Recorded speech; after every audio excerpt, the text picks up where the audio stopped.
sont parmi nous. Ils sont présents.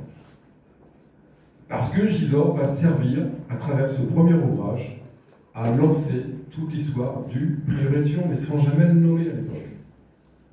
Parce que le prieuré de Sion va être cette marque particulière, je parle bien d'une marque, dans ma tête ça me va bien ça. Parce qu'on ne veut pas parler du caverne espagnol, on ne veut pas parler de la Cheltane, donc il faut un nom générique public. Et on va créer le prieuré de Sion. Et ça va aller même loin. On va créer en 1956 une association du prieuré de Sion. Et l'association du prieuré de Sion va déposer à Saint-Geneviève de Christian, le titre, le ville. C'est Annemasse, préfecture d'Annemasse. On va déposer les statuts du prieuré de Sion. Et on nous dit, bah ouais, mais...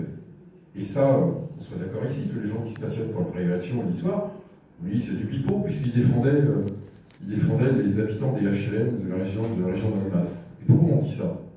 Bah, tout simplement parce qu'en effet, le prieuré de Sion va publier un article sur les problématiques des HLM d'Annemasse et de la région. Et c'est écrit. Mais quels sont ceux qui ont lu les statuts du prieuré de Sion ici? Voilà. Quand on lit les statuts du prieuré de Sion, les statuts de l'association, on s'aperçoit que ça n'a rien à voir avec une association de locataires de HLM. On est sur quelque chose de très complexe, et notamment au niveau du numérique. On s'aperçoit que les membres du prieuré de Sion, puisqu'ils sont un nombre qui est cité, c'est une chaîne numérique très particulière que vous allez retrouver dans une démarche tout autre d'un ancien écrivain, qui est lui fondamentalement lié à l'hermétisme et à l'ésotérisme, qui s'appelle Pierre-Vincent Tiperon.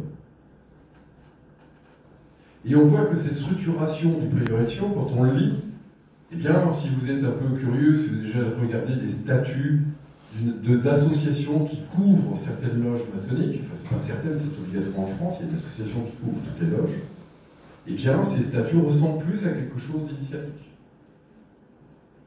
Et on n'a rien à voir avec les publications qui sont faites. Et pourquoi font-ils des publications? Parce qu'à l'époque, et même d'ailleurs toujours maintenant, une association doit produire une fois par an quelque chose, notamment son PV, l'Assemblée Générale. Mais à l'époque, il fallait produire quelque chose.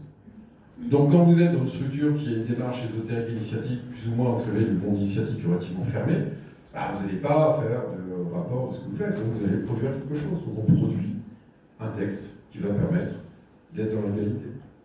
Mais il faut lire les statuts du prieuré de Sion. Et on s'aperçoit que c'est beaucoup plus complexe. J'ai pu en 2008 interroger un des personnages qui a créé le prieuré de Sion, Pierre Plantard. J'ai pu l'interviewer.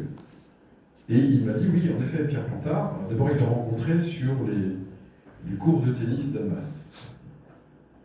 Et ils nous ont décidé, ensemble, et d'autres, de structurer cette affaire de prieuré de Sion.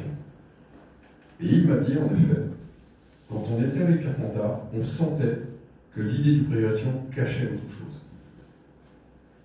Et oui, vous n'avez pas une structure qui est vraiment fermée, très secrète, eh bien vous n'allez pas la mettre en évidence, vous allez vous appuyer sur quelque chose. Et c'est ce fameux prieuré de Sion.